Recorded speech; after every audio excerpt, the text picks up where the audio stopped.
السلام عليكم ورحمة الله تعالى وبركاته. نحمده ونصلي على رسوله الكريم، أما بعد، فقد قال الله تعالى في القرآن العظيم والفرقان المجيد: أعوذ بالله من الشيطان الرجيم، بسم الله الرحمن الرحيم. لقد جاءكم رسول من أنفسكم عزيز عليه ما عنتم حريص عليكم بالمؤمنين رؤوف رحيم. فإن تولوا فقل حسبي الله لا إله إلا هو عليه توكلت وهو رب العرش العظيم. صدق الله العظيم. புகழனைத்தும் புகழுக்குரிய அல்லாஹ் ஒருவனுக்கே உரித்தாகட்டுமாக. அவனது கருணையே உருவான கண்மணி காத்தமுன் நபியின் ஸல்லல்லாஹு அலைஹி வஸல்லம் அவர்களின் மீதும், அன்னாரின் அடிச்சுவடுகளை அடிப்பிசகாமல் அப்படியே பின்பற்றி வாழ்ந்து காட்டி சென்ற உத்தம சத்திய சஹாபாக்கள், தாபிஈன்கள், தபா தாபிஈன்கள், சுஹதாக்கள், நாதாக்கள், நல்லவர்கள், வலிமார்கள், குறிப்பாக அமர்ந்திருக்கக்கூடிய நம் அனைவர்களின் மீதும் அல்லாஹ்வின் கருணை மலை குறைவின்றி நிறைவாக என்றென்றும் நின்று நிகழட்டுமாக. ஆமீன். கண்ணியமிக்கவர்களே, அல்லாஹ்வின் நல்லடியார்களே, இந்த நவீனமான காலகட்டத்தில் மனிதன் ஒவ்வொரு விஷயங்களையும் நல்ல முறையில் விளங்கி ஆய்வு செய்கிறான். ஒவ்வொரு விஷயங்களையும் தான் செய்வதற்கு முன்பு அது எவ்வாறு அதை அணுக வேண்டும், அதை எவ்வாறு அதிலிருந்து நாம் பயன்பெற வேண்டும் என்று சொல்லி தெரிந்து கொள்கிறான், அறிந்து கொள்கிறான். ஆனால் ஒவ்வொரு முஃமினும் முக்கியமாக கட்டாய கடமையான ஃபர்தே ஐனாக இருக்கக்கூடிய ஒரு விஷயத்தை அறிவதற்கு மறந்து விடுகிறார். கண்ணியமிக்கவர்களே, அல்லாஹ்வின் நல்லடியார்களே, ஒரு மனிதன் மரணித்ததற்கு பின்பு கபரில் வைக்கப்படும். கபரில் வைக்கப்பட்ட உடனே அந்த மனிதனுக்கு 3 விஷயங்கள் கேட்கப்படும்.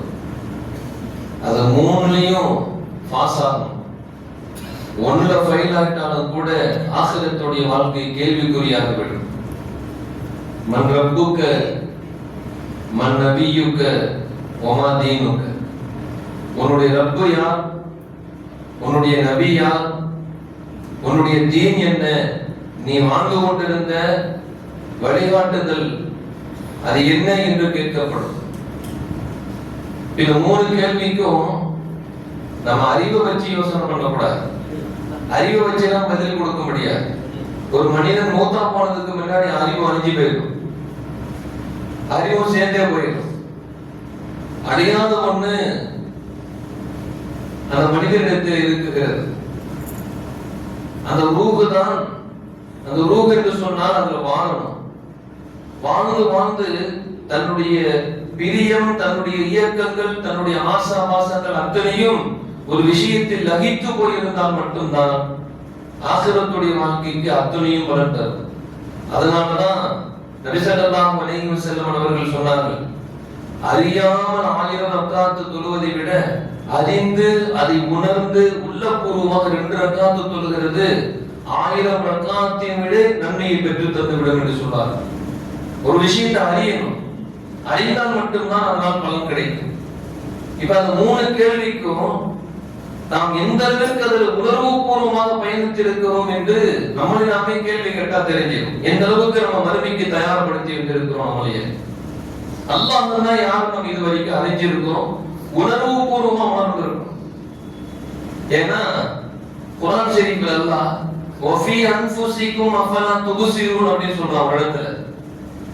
நான் உன்னுடைய உள்ளத்தில் தான் இருக்கிறேன், என்னை பார்க்கவில்லையான்னு கேட்கிறான். அல்லாஹ்வை பார்க்க முடியுமான்னு கேட்டா இந்த புறத்தனால தான் பார்க்க முடியாது. அல்லாஹ் சொல்றான் வஃபி அன்ஃபுசிக்கும் அஃபலா துப்சிரூன்.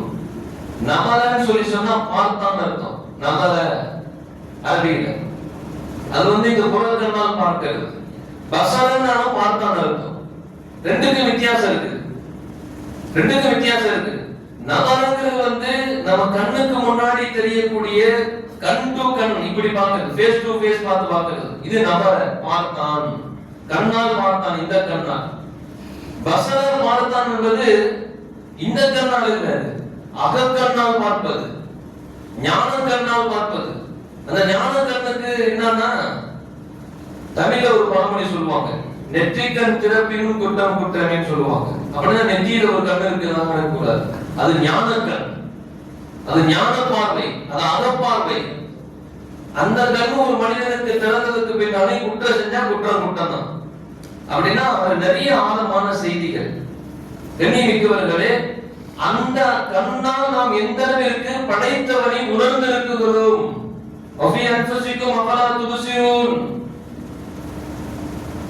நான் உன்னுக்குள்ளேதான் உன்ன உள்ளத்திலேதான் நான் இருக்கிறேன், என்னை பார்க்கவில்லையா என்று கேட்கிறான். நம்ம எத்தனை பேர் பார்த்துட்டோம்? அது கண்ணால், ஞான கண்ணால் எந்த அளவிற்கு நாம் அல்லாஹ்வை உணர்ந்திருக்கிறோம். மன்ற புக்க என்ற கேள்விக்கு நாம் இந்த முதல் கேள்விக்கு நாம் இன்னும் நம்மை தயார்படுத்தவில்லை.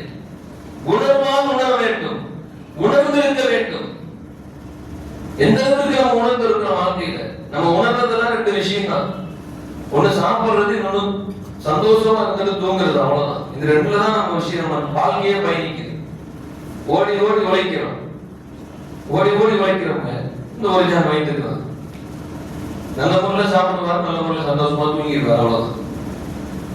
கண்ணியமிக்கவர்களே, நம்மளுடைய உணர்வு எல்லாம், நம்மளுடைய ஆசைகள், நம்மளுடைய எண்ணங்கள் அத்துணையும் அழிந்து போகக்கூடிய விஷயத்தின் மீதுதான் நிரப்பமாக நிறைவாக இருக்குகிறது. எவ்வளவு பெரிய தொழுகையாக இருந்தாலும் கூட அவருக்கு இப்படிதான் 5 நேரம் தொழுகை போயிருக்கும், அல்லாஹ் தண்டிச்சிடும் அப்படின்னு தான் சொல்லுவார். என் படைத்தவனை திருப்திப்படுத்த வேண்டும், நான் செய்யும் இந்த செயலால் என்னை படைத்த ரப்பு சந்தோஷப்பட வேண்டும். அல்லாஹ்வின் திருப்திக்காக வேண்டி நாம் எத்தனை செயல்கள் வாழ்க்கையில் செய்து கொண்டிருந்தோம் அல்லது பயணித்துக் கொண்டிருக்கிறோம். நாம் செய்யக்கூடிய ஒவ்வொரு செயலும் என் படைத்தவனை திருப்திப்படுத்துவதற்காக வேண்டிதான். முதல் கேள்வியில நம்ம அவுட் ஆயிட்டாங்க. வாழ்ந்த 40 வருஷ வாழ்க்கை வீணா போச்சு, வாழ்ந்த 50-60 வருஷ வாழ்க்கை வீணா போச்சு. முதல் கேள்விக்கே நம்ம என்ன பரீட்சையில நம்ம பாஸ் ஆகல. அல்லாஹ் சொல்லிட்டான், இது பேர் இபத்திலாம் ஏற்கனவே நினைவுபடுத்தப்பட்டிருக்கிறது. அல்லாஹ் ஃபர்ஸ்ட் ஆன்சர் அவுட் பண்ணிடுவான், அப்புறம் கொஸ்டின் கேட்பான். இது பேர் இபத்திலாம், இந்த பரீட்சைக்கு பேர் இபத்திலா. பதில கொடுத்துட்டு அப்புறம் ஆன்சர் கேட்கிறது. நான் ஏற்கனவே மண்ணுக்குள்ள வச்சதுக்கு பின்னாடி 3 கேள்வி கேட்கப்படும். அது உன் உணர்வால் அப்படியே உணர்ந்து போய் அதில் லகிச்சு போய் அந்த விஷயத்தில் ஈடுபட்டிருந்தால் மட்டும்தான் ஆகிரத்தினுடைய முதல் படியிலிருந்து பயணிக்க முடியும். இது என்னுடைய ரப்பு, இது என்னுடைய நாயகர் ஸல்லல்லாஹு அலைஹி வஸல்லம் வழிமுறை, அவங்களுடைய பெரிய அவங்களுடைய முகப்பத்தின் உணர்ந்தால் மட்டும்தான் அந்த வாழ்க்கையை ஜெயிக்க முடியும். நம்ம வெளி வாழ்க்கையில மனப்பாடம் பண்ணி வச்சிருக்கலாம். எவ்வளவு பெரிய ஆலிம் சாஹிப் என்ன சொல்லலாம், மன்ற புக்கனா ரப்பி எல்லாம் சொல்லிடலாம், ஒமாதீனுக்கு தீனு என்னுடைய நபி ஸல்லல்லாஹு அலைஹி வஸல்லம் சொல்லிடலாம், எல்லாம் சொல்லிடலாம், சொல்லி மனப்பாடம் பண்ணி வச்சிருக்கலாம். எல்லாம் வீணா போயிடும். நோயை வந்துருச்சுன்னு வைங்களேன், என்ன சிந்தனை வந்தாலும் அங்க ஞாபகம் வராது. நோயினுடைய வேதனையில், அந்த கடுமையில், அந்த கஷ்டத்தில் எல்லாம் மறந்து போயிடும், எல்லாம் மறந்து போயிருங்க. ஆகிரத்துடைய நிலை யோசித்து பாருங்கள். நபி ஸல்லல்லாஹு அலைஹி வஸல்லம் ஒரு ஹதீஸ் ஒன்று சொன்னாங்க சஹாபாக்களுக்கு, எப்படி பிறந்தோமோ அதே போலயே ஆகிரத்தில் எழுப்பப்படுவோம். எல்லா சஹாபாக்களும் தயங்குனாங்க. நபி ஸல்லல்லாஹு அலைஹி வஸல்லம் உணர்ந்துட்டாங்க. ஏன் ஒரு மாதிரியா இருந்தாலும் என்ன எதிர்பார்க்கறீங்கன்னு கேட்டாங்க. சஹாபாக்கள் எல்லாம் சொன்னாங்க, யா ரசூலல்லாஹ், ஆண் பெண் எல்லாருமே மஹ்ஷர் மைதானத்தில் நிற்கும் போது ஆடை இல்லாமல் அசிங்கமா வெக்கமா இருக்காதா? வெக்கமா இருக்காதா யா ரசூலல்லாஹ்? தாய் வீட்டுல இருந்து வந்த மாதிரியே இருந்தா துணி இல்லாமல வந்திருப்போம். எல்லா ஆண்கள் பெண்கள் எல்லாம் துணி இல்லாம நிற்பாங்க மஹ்ஷர் வழியில, கூச்ச லட்சம் அப்படின்னு சொல்றப்ப நபி ஸல்லல்லாஹு அலைஹி வஸல்லம் சொன்னாங்களாம், அந்த நேரத்தில் தன் நிலை என்னவாகுமோ என்று நாம் என்ன கதியில் நிற்கிறோம் என்பதை தன்னை மறந்து அல்லாஹ்வுடைய தீர்ப்பு என்ன வருமோ என்ற அச்சத்தில், அந்த பதட்டத்தில் வேர்வையால் முழுகிக் கொண்டிருப்பார்கள், நடுநடுங்கிக் கொண்டிருப்பார்கள். எத்தனை வருஷம் இபாதத்தை செய்த மனிதராக இருந்தாலும் ரப்பு என்ன சொல்றான்னு தெரியலையேன்னு சொல்லி அல்லாஹ்வினுடைய அந்த சிந்தனையில் தான் மூழ்கி திளைத்து அப்படி துடித்துக் கொண்டிருப்பார்களே ஒழிய நம்ம துணியெல்லாம் நினைக்கிறோம். பக்கத்தில் நிற்பவர்கள் தான் என்றுதான் கூட அவர் உணர மாட்டார். இந்த தாய் தான் என்னை பெற்றெடுத்தார்கள், அவர்களுடைய தகப்பன் தான் என்று சொல்லி அவர் அதையும் கூட உணர மாட்டார்னு சொல்லி சொன்னார். அப்படிப்பட்ட ஒரு நிலை. கண்ணியமிக்கவர்களே, அந்த வாழ்க்கைக்கு நாம எந்த அளவுக்கு அது எல்லாமே உணர்வு பூர்வமாக உணர்ந்து செய்தால் மட்டும்தான் அந்த வாழ்க்கை பலன் பெற முடியும். துனியாவுடைய வாழ்க்கைக்கு இருப்பாங்க, காசு இருந்தா 2 வாரத்தை வாங்க ஹாஜியார், வாங்க முத்தோலி சார், வாங்க அப்படி பெரியவங்க வாங்க அப்படின்னு சொல்லி சந்தோஷமா பேசி சந்தோஷப்படுத்திடலாம். இது வார்த்தை, இது அழிஞ்சு போறது. ஆனால் ஆகிரத்துடைய வாழ்க்கை அழிந்து போறதில்ல. அது உணர்வால் உயிரால் கலந்து உணர்வு பூர்வமாக செய்யக்கூடிய ஒவ்வொரு செயலும் தான் ஆசிரத்துக்கு பயன் தரும். அதனாலதான் தொழுகையாளிகளுக்கு கேடு உண்டாகும் என்று சொல்லி சொன்னாங்க. எப்படிப்பட்ட தொழுகையாளிகள்? அல்லதீனஹும் யுராஊன், அவர்கள் பிறர் பார்ப்பதற்காக வேண்டி தொழுவார்கள். என்னை பார்த்தா ஹஜ்ரத் எவ்வளவு அழகா தொழுகிறார், சுப்ஹானல்லாஹ், மேலாவுடைய நின்றாங்க, அப்படியே செடமாக தொழுகிறார். பிறர் காட்டுவதற்காக வேண்டி தொழுதால் அவனுக்கு கேடு உண்டாகும். தொழுதும் பலன் இல்லாமல் போய்விடும். தொழுதும் பலன் இல்லாமல் போய்விடும். என்னை பார்த்தா எல்லாரும் தொழுகையாளின்னு சொல்லணும். அந்த எண்ணம் இருந்துச்சு, அந்த எண்ணமே உனக்கு அழிவை தரும்னு சொன்னாங்க நபி ஸல்லல்லாஹு அலைஹி வஸல்லம். கண்ணியமிக்கவர்களே, நாம் எந்த அளவிற்கு இன்னைக்கு மறுமைக்காக வேண்டி நாம் தயாரிப்பில் இருந்து கொண்டிருக்கோம் என்று உணர வேண்டும். அந்த 2வது கேள்விதான் இன்றைக்கு ஜும்மாவுடைய தலையங்கமே. மன் நபியுக்க, உன் நபியார் என்பதை நாம் உணர்ந்திருக்கிறோமா என்பதை சிந்தித்து பார்க்க வேண்டும். ஸல்லல்லாஹு அலைஹி வஸல்லம் யார்? இம்மையிலும் மறுமையிலும் அவர்கள் தான் நமக்கு ஆறுதல். இந்த உலகத்திலே சரி, மறு உலகத்திலே சரி. இந்த உலகத்தில் உம்மத்துமார்களுக்கு, மறுமையில எல்லா மக்களுக்கும் அவர்கள் தான் ஆறுதல். நபி ஸல்லல்லாஹு அலைஹி வஸல்லம் இன்றி வேறு கதியே இல்லை. நபிதான் கதி. கண்ணியமிக்கவர்களே, நபி ஸல்லல்லாஹு அலைஹி வஸல்லம் அவர்கள் எப்படிப்பட்ட அந்தஸ்து மிக்கவர்கள், அவர்கள் உணர வேண்டும், புரிய வேண்டும். நபி ஸல்லல்லாஹு அலைஹி வஸல்லம் பிறந்துட்டாங்க. பிறந்த உடனேயே சுவைபான் சொல்லக்கூடிய ஒரு அடிமை பெண், அபூலகக்கூடிய அடிமை பெண், வேகமா போய் அபூலகத்தை சொல்றாங்க. அந்த பெண்மணி சொல்றாங்க, இது மாதிரி உங்களுடைய வம்சத்துல அப்துல்லாவுக்கு ஆண் குழந்தை பிறந்து விட்டது, அப்துல்லாவுக்கு ஆண் குழந்தை பிறந்து விட்டது அப்படி சொல்லி சொன்னாங்க. சொன்னதுலயுமே அரபுலகத்துல அன்னைக்கு பொம்பளை பிள்ளைகளை பிறந்தா புதைக்கிற காலம், ஆம்பளை பிள்ளை சந்தோஷம். நம்ம வம்சத்துல ஒரு ஆம்பளை பிள்ளை பிறந்துருச்சு. அப்போ சொன்னாங்க, ஒரு சந்தோஷமான செய்தி சொல்லியிருக்க, உன்னை நான் உரிமை விடுகிறேன், அப்படி ஒரு கை நீட்டி உரிமை விடுறேன்னு சொல்லிட்டேன். அவ்வளவுதான், சுலைமா உரிமையாயிட்டாங்க, உரிமை விடப்பட்டு விட்டார்கள்.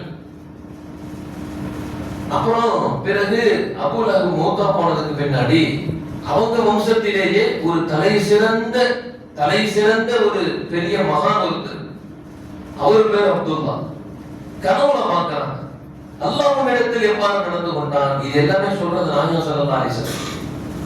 நாயகம் ஸல்லல்லாஹு அலைஹி வஸல்லம் சொல்றாங்க சஹாபாக்கள்.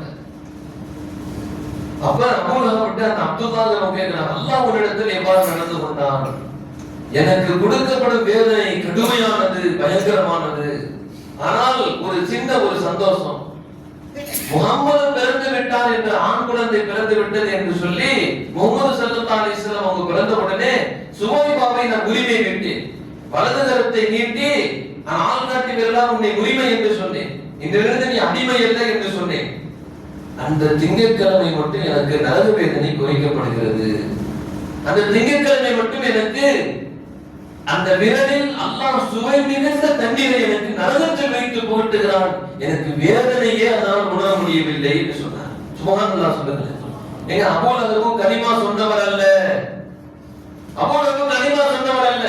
கலிமா சொல்லாத ஒரு மனிதர் நபியை நினைத்து ஒரு சந்தோஷத்தில் அடிமையை உரிமை விட்டதால் நரக வேதனையை அல்லாஹ் குறைக்கிறான். இப்ப நீங்க சொல்லுங்க, நபி ஸல்லல்லாஹு அலைஹி வஸல்லம் நினைச்சு மௌலூத் ஓதலாமா வேணாமா? நபி ஸல்லல்லாஹு அலைஹி வஸல்லம் கந்தூரி செய்யலாமா வேணாமா? நபி முகப்பத்தில் ஒரு காஃபிர், ஒரு கலிமா சொல்லாத ஒரு மனிதர் சந்தோஷத்தை வெளிப்படுத்தியதால் அல்லாஹ் அவருக்கு நரக வேதனையை குறைத்தான். நாம் ஈமான் கொண்டவர்கள், நபியை நேசிக்கக்கூடியவர்கள், நபியின் வழியை பின்பற்றக்கூடியவர்கள், நாம் நபிக்கு கொண்டாடலாமா வேணாமா? இன்றைக்கு எத்தனையோ இளைஞர்கள், இளைய சமுதாயங்கள் உணராமல் பேசுகிறார்கள். எல்லாம் நம்ம சகோதரர்கள் தான், எல்லாம் ரெண்ட உறவு தான், சொந்த பந்தம் தான். எங்கிட்ட சுத்தி பார்த்தாலும் சொந்தம் வந்துடும். அந்த பிள்ளைகள் எல்லாம் உணராமல் அதை பற்றி விஷயம் விளக்க முடியல. அல்லாஹ் அவர்களுக்கு விளக்கத்தை இன்னும் அறிவை தரவில்லை. அல்லாஹ் அவர்களுக்கு அதை விளக்க தௌஃபீக் செய்வானாக. எவ்வளவு பெரிய விஷயம்! ஏங்க, கலிமா சொல்லாத ஒரு மனிதர் நபி பிறந்துட்டாங்கிற அந்த சந்தோஷத்துல ஒரு விஷயத்தை, நல்ல விஷயத்தை செய்யறதுக்காக வேண்டி கலிமா இல்லாதவருக்கு நரகம் முடிவு செய்யப்பட்டுச்சு. குர்ஆன் அல்லாஹ் தீர்ப்பு சொல்றான், நரகம் தான். ஆனா ஒரு சந்தோஷத்தை, நபிக்காக வேண்டி ஒரு சந்தோஷத்தை வெளிப்படுத்தியதற்காக வேண்டி நரக வேதனை அன்றைக்கு என்றும் குறைக்கப்படுகிறது. திங்கட்கிழமை அபூலஹபுக்கு நரக வேதனை கம்மி. இவ்வளவு பெரிய பாக்கியம். இப்ப நம்ம நினைச்சு பார்க்கணும், யாருக்குமே கிடைச்சிடாத. நம்ம யாராவது தவம் கேட்டோமா, அம்மா கிட்ட முறையிட்டு இருக்கிறோமா, அல்லது யாராவது தியானம் செய்தார்களா, தவம் கிடந்தார்களா, என்னுடைய பிள்ளை நபியின் உம்மத்தாக வர வேண்டும், யார் செய்த துஆ, யார் செய்த துஆ, நபியின் உம்மத்துக்கு நாம் இன்றைக்கு உலகத்தில் உலா வந்து கொண்டிருக்கிறோம். கண்ணியமிக்கவர்களே, இது யார் செய்த பாக்கியம்? இந்த பாக்கியத்திற்கு நம்ம அல்லாஹ்வுக்கு நன்றி செய்ய போறோம். கண்ணியமிக்கவர்களே, நாம் இன்னும் நம்மளுடைய மதிப்பை நாம் உணரவில்லை. மார்க்கத்தினுடைய கண்ணியத்தை நாம் எவ்வளவு பெரிய சிறப்புக்குரிய ஒரு அளவான ஒரு மார்க்கத்தில் பயணித்துக் கொண்டிருக்கிறோம் என்பதை இன்னும் நாம் உணராமல் தான் இன்றைக்கு மார்க்கத்தை நாம் சின்னாபனப்படுத்திக் கொண்டிருக்கிறோம். புரிகிறது இல்லை. கலிமா சொல்லாத ஒரு மனிதர் நபி பிறந்துட்டான சந்தோஷத்துல நரவேதனை குறைக்கப்படுதுன்னு சொன்னா, நாம இஸ்லாத்தை நபியை கொண்டு ஈமான் கொண்டவர்கள், அவர்கள் நாயகம் தான் என்பதை நாம் அடித்து சொல்லுகிறோம், மனதான உறுதி கொள்கிறோம், ஈமான் கொண்டிருக்கிறோம். அவர்களுடைய அந்த தினத்தை நாம் கொண்டாடுகின்ற பொழுது, அவர்களுக்காக வேண்டி கொஞ்சம் நாம் அப்படி அர்ப்பணம் தியாகம் செய்கின்ற பொழுது எவ்வளவு பெரிய கூலி கிடைக்கும், எவ்வளவு பெரிய நசீபு கிடைக்கும், எவ்வளவு பெரிய அல்லாஹ்வுடைய அருளுக்கு நாம் சொந்தக்காரராகுவோம். கண்ணியமிக்கவர்களை சிந்தித்து பாருங்க. உஸ்தாத் சொல்லுவாங்க, நபி ஸல்லல்லாஹு அலைஹி வஸல்லத்துக்காக வேண்டி ஏதாவது ஒரு மனுஷன் ஏதாவது செஞ்சுட்டா அதுல போய் கொஞ்சமாவது பங்கெடுத்துட்டு பாருங்க. சாப்பாடு பகிர்றாருன்னா கொஞ்சோண்டு சாப்பாடு, ஒரு ரூபா சாப்பாடை சாப்பிட்டுருப்பாங்க. அல்லாஹ் அதனுடைய ஒளி நிரப்பமா வச்சிருப்பான்னு சொல்லுவாங்க. அல்லாஹ் நபி ஸல்லல்லாஹு அலைஹி வஸல்லம் பேரு சொல்லி எதுவெல்லாம் செய்யப்படுகிறதோ நற்காரியங்கள், எந்தெந்த நற்காரியங்கள் நபி பேரான்னு சொல்லி செய்யப்படுகிறதோ அல்லாஹ்வுடைய ரஹ்மத்தை அல்லாஹ் நிரப்பமாக்கி வைத்திருப்பான் என்று சொன்னாங்க. கண்ணியமிக்கவர்களே, அல்லாஹ்வின் நல்லடியார்களே, அபூ தாலிப் நபி ஸல்லல்லாஹு அலைஹி வஸல்லம் பெரிய தந்தை, அவங்க பொறுப்புல இருக்கிறாங்க. நபி ஸல்லல்லாஹு அலைஹி வஸல்லம் அபூ தாலிபுடைய பொறுப்புல இருக்கிறாங்க. அபூ தாலிப் யாருன்னா மக்கமா நகரத்துல மிகப்பெரிய செல்வந்தர், மிகப்பெரிய குடும்பம், தலைக்கட்டு. அபூ தாலிப் இருக்கிற வரைக்கும் நபி ஸல்லல்லாஹு அலைஹி வஸல்லத்தை யாரும் அவருடைய சீக்கிரம் நெருங்கிட முடியாது. அவ்வளவு பெரிய ஆளாக இருந்தவர்கள். மரண நேரம், அபூ தாலிபுடைய மரண நேரம், நபி ஸல்லல்லாஹு அலைஹி வஸல்லம் பக்கத்துல அருகில உட்கார்ந்து சொல்றாங்க, அந்த கலிமாவை மட்டும் நீங்கள் ஒரு தடவை சொல்லிவிட்டால் மீதி எல்லாத்தையும் நான் பார்த்துக்கிறேன்னு சொன்னாங்க. எப்படிங்க? அந்த கலிமா மட்டும் நீங்க சொல்லிருங்க, எல்லாத்தையும் நான் பார்த்துக்கிறேன்னு சொன்னாங்க. அப்ப குறைஞ்ச உலகத்துல மிகப்பெரிய தலைக்கட்டுங்கிறதுனால எல்லாரும் வந்து ஒன்று சேர்ந்து நிற்கிறாங்க. நபி ஸல்லல்லாஹு அலைஹி வஸல்லம் நபித்துவம் இன்னும் கிடைக்கவில்லை. அப்ப எல்லாம் ஒன்று சேர்ந்து நிற்கிறாங்க. நிற்கும் போது அப்போ வந்து என்ன செய்யப்படுது? எல்லாம் வந்து உட்கார்ந்துட்டு பார்த்துக்கிட்டே இருக்கிறாங்க. இவங்க சொல்றாங்களா, அபூ தாலிப் சொல்றாங்களா, நான் என் மூதாதையினுடைய மார்க்கத்திலே இருந்து கொள்கிறேனே அப்படின்னு சொல்லிட்டு வஃபாத் ஆயிட்டாங்க. கலிமா சொல்லலங்க, வஃபாத் ஆயிட்டாங்க. நபி ஸல்லல்லாஹு அலைஹி வஸல்லம் ஒரு ஹதீஸ்ல சொல்றாங்க, நரக வேதனை ஆக கம்மி, நரக வேதனை ஆக ரொம்ப கம்மி யாருக்கு சொன்னா அபூ தாலிபுக்கு தான். ஏன்னு சொன்னா நபி ஸல்லல்லாஹு அலைஹி வஸல்லம் காரணம் கேட்டாங்க சஹாபாக்கள், யா ரசூலல்லாஹ், ஏன் அபூ தாலிபுக்கு நரக வேதனை கம்மின்னு சொல்றீங்க? ஒரு கலிமாவே சொல்லாதாச்சு, கலிமா சொல்லாம இருந்துட்டாங்களே. இல்ல, எனக்கு அரணான் அவர்கள் என் அருகில் இருந்ததால் அல்லாஹ் அவர்களுக்கு ஆக கம்மி கொஞ்சமா வேதனை செய்யறான். ரெண்டே செருப்பு கொடுக்கப்படும். அபூ தாலிபுக்கு அவர்கள் நரக காவலாளிகள் மாட்டுவார்கள். அந்த செருப்பு மாட்டினதுமே அந்த நரக நெருப்பினுடைய அந்த செருப்பு மூளையை கொதித்து வெளியே தள்ளிவிடும். மூளை உருகி வெளியே வந்துடும். மயக்கம் போட்டு கீழே விழுவார், திரும்பி எழுப்பப்படுவார், உடல் சரியாகும். திரும்பவும் அந்த நரக செருப்பை மாற்றப்படும், திரும்பவும் மூளை குறுகும், மயக்கம் ஒன்று கீழே கூறுவார். இப்படியே அவருக்கு நடந்து கொண்டிருக்கும். ஆக நரக வேதனையில ரொம்ப ரொம்ப கம்மி இதுதான். இன்னைக்கு நமக்கு ஒரு முள்ளு குத்திட்டா தாங்க முடியல, அந்த முள்ளு அருகிட்டே இருக்கும், முள்ளு அருகிட்டே இருக்கு, கடுப்பா வரும், நமக்கு டென்ஷன் ஆகும். எங்கெல்லாம் நம்ம சுரண்டி சுரண்டி பார்ப்போம், இந்த சின்ன முள்ளு, சின்னோடு முள்ளு சுரண்டி சுரண்டி பார்த்துக்கிட்டே இருப்போம், எடுக்கிற வரைக்கும் நிம்மதி இருக்காது. வெட்ட பிள்ளை போ அந்த பக்கம், நானும் கடுப்புல உட்கார்ந்து இருக்கேன். வெட்ட பிள்ளைங்க நம்ம வெட்டாது, நம்ம சீனு அது பக்கத்துல வந்து அத்தான பக்கத்துல உட்காரும், அடிச்சேன்னு வச்சுக்கோ ஓடி அந்த பக்கம். சின்னோண்டு முள்ளு குத்திட்டு இருக்கும்போது நம்மளால தாங்க முடியல. நரகத்துல ஆக கம்மி வேதனை, செருப்பு மாட்டோட மூளை கொதிச்சு வெளியே வரும், இதுதான் ஆக கம்மி. கலிமா சொல்லாதவர்கள், நபிக்கு அருகில் இருந்தவர்களுக்கு பாக்கியம், நரகத்தில் வேதனை கம்மி. இன்னொருத்தருக்கு நரகத்தில் அல்லாஹ் இன்னைக்கு வேதனை இல்லாமல் ஆக்குறான். கண்ணியம் மிக்கவர்களே, நபி நாயகம் ஸல்லல்லாஹு அலைஹி வஸல்லத்துடைய அந்தஸ்தை நாம் உணர வேண்டும். அவர்களுடைய யார் என்று நாம் புரிந்து கொள்ள வேண்டும். புரிந்தால் மட்டும்தான் நபி ஸல்லல்லாஹு அலைஹி வஸல்லுடைய வாழ்க்கையை நாம் பின்பற்றி நடப்பதற்கு உந்து சக்தி ஏற்படும். இல்லைன்னு சொன்னா அப்படியே தான், ஏதோ எல்லாரும் தொப்பி போடுறாங்க, எல்லாம் தொழுவு போறாங்க, வாரத்துக்கு ஒரு தடவை ஜும்மா, வருஷத்துக்கு ஒரு தடவை பெருநாள், அப்படிதான் நம்ம வாழ்க்கை போகணும். ஈமானை கொண்டவர்கள், அவர்களை கொண்டு ஈமான் கொண்டவர்கள், எந்த அளவிற்கு நாம் பாக்கியம் பெற்றவர்கள், பாக்கியம் நிறைந்தவர்கள், கண்ணி மிக்கவர்கள். இன்னைக்கு எப்படிப்பட்ட காலகட்டத்தில் இருக்கு தெரியுங்களா? ஒரு தஜ்ஜாலியத்தான ஆட்சி, தஜ்ஜாலியத்தான ஒரு ஆட்சி. தஜ்ஜால் வந்தா என்ன செய்வான்னு தெரியாது, நீங்க யஜூஜ் மஜூஜ் வந்தா என்ன செய்வான்னு நமக்கு தெரியாது. தஜ்ஜால் வந்தா என்ன, தஜ்ஜால் வருவான்னு தெரியும். தஜ்ஜால் வந்தா மனிதனுடைய எல்லா சுதந்திரத்தையும் பறித்து விடுவான். இன்னைக்கு அப்படிதான் ஆட்சி நடந்துகிட்டு இருக்கு, எல்லாத்தையும் பறிச்சுக்கிட்டு இருக்காங்க, எல்லாத்தையும் பறிச்சுக்கிட்டு இருக்காங்க. வெளிப்படையா வந்து இப்படி நம்ம உத்தியோகம் இருந்து நான் காசு எடுக்கிறேன்னு சொல்லல, அவ்வளவுதான். மறைமுகமா எல்லாம் போய்கிட்டு தான் இருக்கு, நம்ம சுதந்திரம் எல்லாம் காட்டி, எல்லாமே காட்டி. அப்படிப்பட்ட அந்த ஆட்சி காலத்தில் நாயகம் ஸல்லல்லாஹு அலைஹி வஸல்லம் கொண்டு வந்த மார்க்கத்தை சின்ன பின்னப்படுத்தி விட்டார்கள். ஸல்லல்லாஹு அலைஹி வஸல்லம் கொண்டு வந்த அல்லாஹ்வினுடைய மார்க்கத்தை சின்ன பின்னப்படுத்தி உடைத்து விட்டார்கள். அதையெல்லாம் பார்த்து கொண்டும் நம்மளுடைய மனசுல கொஞ்சமும் கூட கலங்கல. நம்மளுடைய மானகட்ட ஈமான் அவ்வளவுதான், நம்மளுடைய ஈமான் அவ்வளவுதாங்க. அல்லாஹ்வினுடைய மார்க்கத்தை சீர்குலைக்கிறார்களே, இது கூடாது என்று சொல்கிறார்களே. இஸ்லாமியர்கள் கொந்தளிக்கவே முடியவில்லையே, ஒண்ணுமே செய்ய முடியலையே. இஸ்லாமியர்கள் ஒன்று சேர்ந்தால் என்ன ஆகும்? உலகத்தின் ஆட்சியை திருப்பி போட முடியும், அவ்வளவு பெரிய ஆற்றல் மிக்கவர்கள். நம்ம தான் ஒரு வீட்டுக்குள்ள 5 கட்சியா இருக்கோம், ஒரு வீட்டுக்குள்ள 5 கட்சிங்க. அத்தான் வந்து 3 நாள் கழிச்சு பெருநாள் தொழுகிறார், மகன் 3 நாளைக்கு முன்னாடியே தொழுதுட்டு வர பெருநாள் தொழுதுட்டா அப்படின்னு சொல்றாங்க. அம்மா 2 நாள் கழிச்சு அப்புறம் போய் தொழுது. அம்மா ஒரே வீட்டுக்குள்ள 5 கட்சியா பிளவுபட்டு கிடக்கிறாங்க. நம்ம படைக்கப்பட்டது நோக்கம் என்ன, எந்த உயர்வுக்காக வேண்டி நம்ம துனியாவில் வந்திருக்கிறோம் என்பதை யாருமே புரியாதவர்கள். புரிஞ்சிருச்சுன்னு வைங்கள, உலகத்தை அல்லாஹ் சுருட்டி நம்ம காலக்கடியில ஒற்ற தூசுல போட்டுட்டுருவாங்க. நம்மளுடைய ஆற்றல் அவ்வளவு மிக்கது, அவ்வளவு பெரிய வலிமை மிக்கது. நம்மளுடைய ஆற்றல் என்ன என்பதை நமக்கு தெரியாது. நம்ம எதிரி எல்லாம் தெரிஞ்சு வச்சிருக்கிறோம். ஏன்னா இஸ்லாத்தின் எதிரி எல்லாமே தெரிஞ்சு வச்சிருக்கிறான். இஸ்லாமியர்கள் எப்படிப்பட்டவர்கள், அவர்களுடைய ஆற்றல் என்ன, வலிமை என்ன, அவர்கள் கை மட்டும் உயர்த்தினாலே போதும், நம்மளுடைய எல்லா ஏவுகணைகளும் காரியம் தெரியும். நம்ம எவ்வளவு பெரிய பலமிக்க ஏவுகணை வச்சிருக்கட்டும், விரோதி, எதிரி, துரோகி எப்படிப்பட்டவர்கள் வச்சிருக்கட்டும், எவ்வளவு பெரிய ஆயுதம், எவ்வளவு பெரிய நியூக்ளியஸ் எதை வேணாலும் வச்சிருக்கப்பா, நீ வைப்பா, நம்ம கிட்ட அதை விட பயங்கரமான ஆயுதம். இஸ்லாமியர்கள் கை உயர்த்தி விட்டால், ஒன்று சேர்ந்து கை உயர்த்தி விட்டால், இதற்கு முன்னால் உலகத்தையே புரட்டி போடும் ஆற்றல் படைத்தவரை அவர்கள் இறக்கி விடுவார்கள்.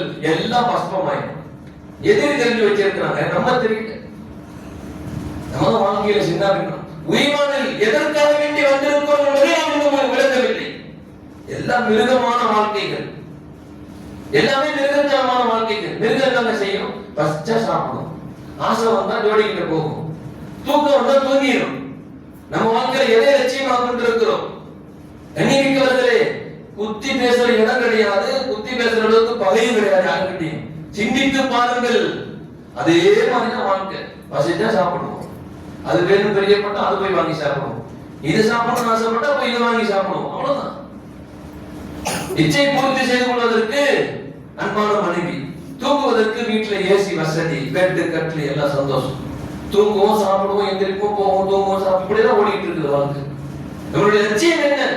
துனியாவுக்கு வந்த நோக்கம் என்ன? உணரவே இல்லையே, அதை பற்றி இன்னும் புரியவே இல்லையே. கண்ணியமிக்கவர்களே, நபி ஸல்லல்லாஹு அலைஹி வஸல்லம் யார் என்றே நமக்கு புரியல. சஹாபா பெருமக்கள் நபியின் பெயரை கூட உச்சரிக்க மாட்டார்கள், நடுங்கி போவார்கள், நடுங்கி போவார்கள் சஹாபாக்கள். அபூபக்கர் சித்திக் ரலியல்லாஹு நபியுடைய வஃபாத்துக்கு பின்னாடி சலீஃபாவாக நியமனம் செய்யப்பட்டு விட்டார்கள். பிரசங்கம் ஏறி இப்படி செய்ய போகும்போது கால நபியுனா ஸல்லல்லாஹு அலைஹி வஸல்லம் அப்படி சொல்லிட்டு அழுதுகிட்டே நிப்பாங்க. அப்படியே நபி ஸல்லல்லாஹு அலைஹி வஸல்லம் சொன்னாங்க அப்படி சொல்லிட்டு அழுதுகிட்டே நிப்பாங்க. கடகட தண்ணி ஊத்தும். பிலால் ரலியல்லாஹு பாங்க சொல்வாங்க, அஷ்ஹது அல்லா இலாஹ இல்லல்லாஹ் சொல்லுவாங்க, அஷ்ஹது அன்ன முஹம்மதர் ரசூலுல்லாஹ் அப்படி சொல்லிட்டு அப்படி திரும்பிக்குவாங்க. பாங்க சொல்லிட்டு இப்படி திரும்புவாங்க, இந்த பக்கம் அப்படி திரும்பி.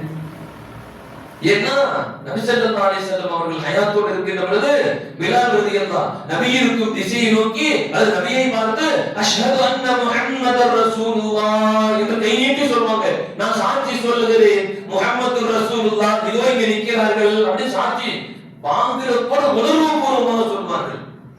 அஷ்ஹது அன்ன முஹம்மதர் சொல்லும்போது உணர்வுபூர்வமாக சொல்வார்கள், அஷ்ஹது அன்ன முஹம்மதர் ரசூலுல்லாஹ் இதோ நிற்கிறார்கள், நான் சாட்சி சொல்றேன் இவர்கள் தான் அந்த முஹம்மது ஸல்லல்லாஹு அலைஹி வஸல்லம். அப்படியே மயக்க போட்டு கீழே வந்துருவாங்க. நபியை காணோம். அந்த வார்த்தை சொல்லி முடிச்சிட்டு அப்படியே மயக்க போட்டு கீழே வந்துருவாங்க. எப்படி தெரியும்? அம்ர் இப்னு ஆஸ் ரலியல்லாஹு நபி ஸல்லல்லாஹு அலைஹி வஸல்லத்தோடு வாழ்ந்தவர்கள். அம்ர் இப்னு ஆஸ் ரலியல்லாஹு அவர்கிட்ட போய் அம்ர் இப்னு ஆஸ் ரலியல்லாஹு சொல்லுகிறார்கள், என்னிடத்தில் யாராவது வந்து நபியோடு நீங்கள் 40 ஆண்டு காலம் வாழ்ந்திருக்கிறீர்களே, நபி எப்படி இருப்பார்கள், அவருடைய அழகு என்ன என்று கேட்டால் எனக்கு சொல்ல தெரியாது என்று சொன்னார்கள். ஏன்னு கேட்டாங்க, நபி ஸல்லல்லாஹு அலைஹி வஸல்லத்துக்கு முன்னாடி நாங்கள் தலை நிமிர்ந்து கூட பார்த்ததில்லை, அந்த அளவுக்கு நாங்கள் கண்ணியத்தோடு நடப்போம், அந்த அளவுக்கு நாங்கள் கண்ணிய மரியாதை அன்பு பாசம் நிறைந்திருக்கும். அவர்களை இப்படி முகத்துக்கு நேர் என்று பார்ப்பதற்கு கூட எங்களுக்கு தைரியம் இல்லை. நாங்கள் கண்ணியத்தோடு தலை குனிந்தே இருப்போம். எப்பொழுதுமே நபியை அவர்கள் வராமல் தெரிஞ்சாலும் தலை கீழே சாட்சியிருப்போம். நபியை நேருக்கு நேர் பார்த்ததில்லை, எனக்கு அந்த ஆற்றல் இல்லை என்று சொல்வார்கள். அவருக்கு ஆசை என்ன பாசம், என்ன ஒரு அவர்கள் இருந்த உள்ள ஈமானுடைய நிலை என்ன? கண்ணியமிக்கவர்களே, எப்படிப்பட்ட ஒரு நிலை! சாபித்துல் குனானி ரலியல்லாஹு சொல்லக்கூடிய தாபி அவங்க. சாபித்துல் குனானி நபி ஸல்லல்லாஹு அலைஹி வஸல்லம் வஃபாத் ஆகறாங்க, சாபித்துல் குனானி பிறக்கறாங்க. சஹாபாக்களை கொண்டு ஈமான் கொண்டவர்கள். அவங்க எப்பவுமே என்ன செய்வாங்கன்னா, அனஸ் ரலியல்லாஹு அன்ஹு உடனே கை பிடிச்சி இப்படி முத்தம் கொடுப்பாங்களா. ஏமா இப்படி செய்றீங்க? அனஸ் ரலியல்லாஹு அன்ஹு கையை பிடிச்சி முத்தம் கொடுப்பாங்களா. சாபித்துல் குனானி ரஹ்மத்துல்லாஹ் அவங்க கேட்பாங்க, அனஸ் ரலியல்லாஹு ஏன் இப்படி செய்றீங்க? இன்னஹா யதுன் சாஃபஹத் ரசூலுல்லாஹி ஸல்லல்லாஹு அலைஹி வஸல்லம். இந்த கரம் நபியின் மேனியை தடவியது, நபியின் கரத்தை பிடித்தது, நபியின் காலை பிடித்தது, நபியின் துணியை பிடித்தது, நபி பயன்படுத்தும் பொருளை பிடித்த கை, இது கை உயர்ந்த கை, இது சுவனத்து கை என்று சொல்லி அனஸ் ரலியல்லாஹு கை எப்ப பார்த்தாலும் முத்தம் வச்சுவாங்க. என்ன ஒரு கண்ணியமிக்கவர்களே, என்ன ஒரு பாசம்! உயிரால் உணரக்கூடிய செய்திகள் இதெல்லாம். சும்மா பெரிய வச்சிருக்க பாசம் வச்சிருக்கிற இன்னைக்கு மனைவி மக்கள் கூட உண்மையான பாசம் இல்லைங்க. மனைவி மக்கள் கூட உண்மையான பாசம் இருக்காது. ஏன்னா ஒரு விஷயத்த சொல்லிட்டா நீங்க சீருவார்கள், சர்வன்னு கோவம் அடிக்க கூட செய்வார். உண்மையான பாசம் என்ன செய்யறதா நீங்க இவர் என்ன வேணும்னு அங்க உணர்ந்து நடப்பார்கள், அங்க என்ன வேணும் இவர் இங்கே முன்னாடி செஞ்சுவார். பாசத்தால் அவங்களுடைய ஆள் அப்படி போய்கிட்டே இருக்கும். பெத்த பிள்ளைகள்கிட்ட கூட இன்னைக்கு உணர்வு பூர்வமான பாசம் இல்லை, போலித்தனமான பாசங்கள் தான். சஹாபாக்கள் அப்படி இல்லை, உயிரால் கலந்து நபி ஸல்லல்லாஹு அலைஹி வஸல்லத்தை நேசித்தவர்கள். உயிரால் கலந்து உணர்வு பூர்வமாக இருக்கும் அந்த ஆசவாசங்கள் எல்லாம் உணர்வு பூர்வமாக உணர்ந்திருப்பார்கள். கண்ணியமிக்கவர்களே, முஹம்மது இப்னு முகாதி என்று சொல்லக்கூடிய மிகப்பெரிய ஒரு உஸ்தாத், மதீனா நகரத்துல பெரிய உஸ்தாத். அவங்க பாடம் நடத்த போகும்போது எல்லாத்தையும் சொல்லுவாங்க, எல்லாம் பாடம் கேட்க போவாங்க. போகும்போது நபி ஸல்லல்லாஹு அலைஹி வஸல்லம் அவர்கள் இந்த ஈமான் சொன்னார்கள் அப்படி சொல்லிட்டு அழுவாங்க. எல்லாரும் அவங்கள மாதிரி எல்லாரும் அழுவாங்க. அன்னைக்கு பொழுதுக்கு அழுதுட்டே போயிடுவாங்க. பல நாள் அந்த பாடம் கற்கவில்லை என்று சொல்லுகிறார். பல நாள் அந்த பாடம் இருக்க மாட்டோம். நபியின் பெயரை சொன்ன உடனேயே கண்ணீர் தனதளவு என்று ஊற்றிக்கொண்டே இருக்கும். அந்த பாசத்தால், அந்த உணர்வால் நபியை பார்க்க முடியவில்லையே, நபியை உணர முடியவில்லை என்ற இந்த ஏக்கத்தில் நாங்களும் அழுது கொண்டிருப்போம். அழுது அழுது பொழுதே சாய்ந்து விடும், நாங்கள் பாடம் கற்காமலேயே பலனால் திரும்பி இருக்கிறோம் என்று சொல்லுவார். கண்ணியமிக்கவர்களே, ஹஸ்ஸான் பின் சாபித் ரலியல்லாஹு நபி என்றால் யார் என்று ஒரு கவிதையை சொல்வார்கள். சஹாபாக்கள்ல ஹஸ்ஸான் பின் சாபித் ரலியல்லாஹு தான் ரொம்ப மிக்க உயர்ந்த கவிஞர். நிறைய கவிஞர்கள் இருந்திருக்கிறாங்க சஹாபாக்கள் காலத்துல. நபி ஸல்லல்லாஹு அலைஹி வஸல்லம் காலத்துல ஹஸ்ஸான் பின் சாபித் ரலியல்லாஹு மிகப்பெரிய கவிஞர். அவர்கள் இயற்றிய கவிதை இன்றைக்கும் உலகமே வியந்து பார்க்கிறது. 1400 வருஷத்துக்கு கலைச்சதுக்கு பின்னாடியும் உலகமே வியந்து பார்க்கிறது. அவங்க சொல்லுவாங்க, வஹ்ஸனு மின் கலம்து ஐனி. அவங்க சொல்லுவாங்க ஹஸ்ஸான் சாபித், யா ரசூலல்லாஹ், இந்த கண்ணால் உங்களை விட அழகானதை நான் எதையும் பார்க்கவில்லை. உங்களை விட அழகான வேற எந்த பெண்ணும் உலகத்தில் குழந்தை பெற்றெடுக்கவில்லை. குலித்து முபர்ரம் மின் குல்லி ஐபின், எந்த குறையுமே இல்லாமல் அல்லாஹ் உங்களை படைத்து விட்டான் அப்படி சொல்லிட்டு கஅன்னக குலித்த கமா தஷாஉ என்று சொன்னார்கள். நபி ஸல்லல்லாஹு அலைஹி வஸல்லம் சிரிச்சாங்க. நபி ஸல்லல்லாஹு அலைஹி வஸல்லம் ரெண்டு மெம்பர் நபி ஸல்லல்லாஹு அலைஹி வஸல்லம் காலத்துல ஒன்னு நபி ஸல்லல்லாஹு அலைஹி வஸல்லம் உட்கார்ந்து பிரசங்கம் செய்வார்கள். பக்கத்துல இன்னொரு மெம்பர் இருக்கும். அது யாருக்கு தெரியுங்களா? ஹஸ்ஸான் இப்னு சாபித் ரலியல்லாஹு நபியை புகழ்வதற்காக வேண்டி உட்கார்ந்து இருப்பான். நபியை புகழ்வதற்காக வேண்டி ஹஸ்ஸான் இப்னு சாபித் ரலியல்லாஹு ஒவ்வொரு நாளும் அழகான கவிதைகளை நபியை புகழ்ந்து பேசிக்கொண்டே இருப்பார்கள், சொல்லிக் கொண்டே இருப்பார்கள். இன்னைக்கு அறியாத நம்மளுடைய நிறைய இளைஞர் பெருமக்கள் நிறைய விவாதங்கள், என்ன மௌலவி அப்படி செய்தி இப்படியே என்றெல்லாம் சொல்லி புரியாமல் பேசிக் கொண்டிருக்கிறார்கள். அவர்கள் குறை சொல்லுங்கிற நோக்கம் இல்லை, அவர்களுக்கு புரியவில்லை. அல்லாஹ் விளக்கத்தை நசீபாக்குவானாக. ஹஸ்ஸான் இப்னு சாபித் ரலியல்லாஹு சொன்னாங்களாம், கஅன்னக குலித்த கமா தஷா, நாயகமே நீங்கள் எப்படி நான் உருவம் எடுக்க வேண்டும் என்று நீங்கள் ஆசைப்பட்டீர்களோ அதுபோன்று அல்லாஹ் உங்களை படைத்தான். நபி ஸல்லல்லாஹு அலைஹி வஸல்லம் சிரிச்சிட்டாங்க, சந்தோஷப்பட்டாங்க. நபி ஸல்லல்லாஹு அலைஹி வஸல்லம் எப்படிப்பட்ட வார்த்தை! அந்த வார்த்தையை வர்ணிக்கக்கூடிய அந்த வார்த்தைகளில் அளவுகோல் இருக்கணும். அல்லாஹ்விற்கு ஒப்பா போய் எதை ஆக்கிடக்கூடாது, அல்லாஹ்வுக்கு நிகராக போய் எதை வச்சிடக்கூடாது. அப்படி இல்லாத நிலையில நம்ம சாதாரண நிலையில என்ன செய்யலாம்? நபி எவ்வளவு புகழ்ந்தாலும் கம்மிதான். அல்லாஹ் ஒரு இடத்துல குர்ஆன்ல சொல்றான், அன்னபியு அவுலா பில் முஃமினீன மின் அன்ஃபுஸிஹிம். அல்லாஹ் குர்ஆன்ல சொல்றான், உங்க உயிரை விட மேலானவர்கள். இதை விட ஒரு உயர்தரமான வார்த்தையை உலகத்தில் யாரும் சொல்ல முடியாது, உலகத்தில் யாருமே சொல்ல முடியாது, ஈருலகத்தில் யாரும் சொல்ல முடியாது. ஓ உயிரை விட மேலானவர்கள் சொன்னது படைத்த ரப்பு அல்லாஹ் ஜல்ல ஷானஹு தஆலா. உயிரை விட மேலானவர்கள். இன்னைக்கு நம்ம உயிரில என்ன நினைச்சிருக்குது? காசு, பணம், சொத்து, சுகம், பிள்ளை, குட்டி, மனைவி, கார், பங்களா, வண்டி, வாகனம், அழகான பிள்ளை, மனைவி, மக்கள், அவ்வளவுதான். இப்படிதான் நம்மளுடைய எண்ணங்கள் நிகழ்ச்சிருக்கு. அல்லாஹ் சொல்லிட்டானே, உன் உயிரை விட மேலானவர்கள். அவர்களுடைய முகப்பத்து, நபியின் மீது இருக்கும் அந்த ஆசை, நபியின் மீது இருக்கும் அந்த காதல், அந்த விஷயம் உன்னை மிகச்சி இருக்கணும். அல்ல, மிகச்சி இருந்தால் நீ முதல் கேள்வியில் ஜெயித்து விடுவாய். நபியும் என்று கேள்வி கேட்கும் போது நபியின் ரசூலுல்லாஹி ஸல்லல்லாஹு அலைஹி வஸல்லம் என்று சொல்லி உணர்வுபூர்வமாக சொல்லுவார். அங்க எல்லாமே ரூஹுக்கு தான் வேலை, எல்லாமே ரூஹுக்கு தான் வேலை. இங்க வேலை இருக்கிற வரைக்கும் உணர்வு, இதெல்லாம் உணர்வுங்க. உணர்வு, உடல், இதெல்லாம் மூத்தா போச்சுன்னா மண்ணில் போட்டு மூடிடுவாங்க, அவ்வளவுதான், முடிஞ்சு போச்சு. எல்லாம் புழு புழுத்து அரிச்சு போயிடும். அதுக்கு பின்னாடி நடக்கிறது எல்லாம் ரூஹுக்கு தான். அந்த ரூஹால் உணர்ந்து இருக்க வேண்டும், நபியை புரிந்து இருக்க வேண்டும், உணர்வு பூர்வமா அப்படி இருந்திருக்கணும். அப்படி இருந்தால் மட்டும்தான் நம்மளால என்ன செய்ய முடியும்? அதை அந்த வார்த்தைக்கு, அந்த வாழ்க்கைக்கு கேள்வி நம்ம பதில் சொல்ல முடியும். குழந்தை பருவத்தில் நபி ஸல்லல்லாஹு அலைஹி வஸல்லம் எவ்வாறு இருந்தார்கள்? கண்ணியமிக்கவர்களே, அல்லாஹ்வின் நல்லடியார்களே, பெருமானார் ஸல்லல்லாஹு அலைஹி வஸல்லம் அவர்கள் வாழ்க்கையில் முஸ்லிம் அல்லாதவர்கள், பெருமானார் ஸல்லல்லாஹு அலைஹி வஸல்லம் வாழ்க்கையை முஸ்லிம் அல்லாதவர்கள் எழுதியதை போல முஸ்லிம்கள் கூட எழுதினர்.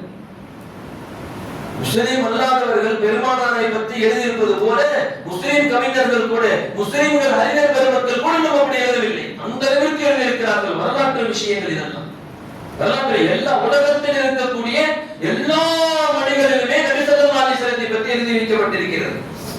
எல்லா மொழிகளிலுமே நபி ஸல்லல்லாஹு அலைஹி வஸல்லம் எழுதி வைக்கப்பட்டிருக்கிறது. கண்ணியமிக்கவர்களே, அந்த நபி ஸல்லல்லாஹு அலைஹி வஸல்லமுடைய தகப்பனார் அப்துல்லாஹ் ரலியல்லாஹு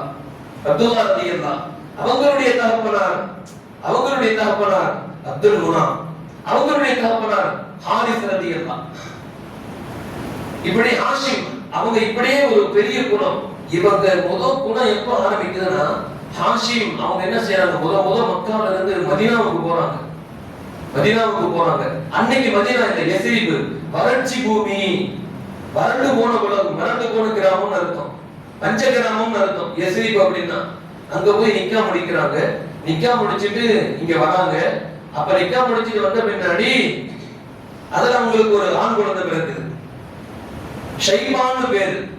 அவங்க எல்லாம் சேர்ந்துதான் என்னாச்சாங்க, எல்லாம் சேர்ந்துதான் நினைச்சாங்க அப்துல் முத்தலிப்னு பேர் வச்சாங்க. மக்கமா நகரத்துக்கு வந்த உடனே அப்துல் முத்தலிப்னு பேர் வச்சுட்டாங்க.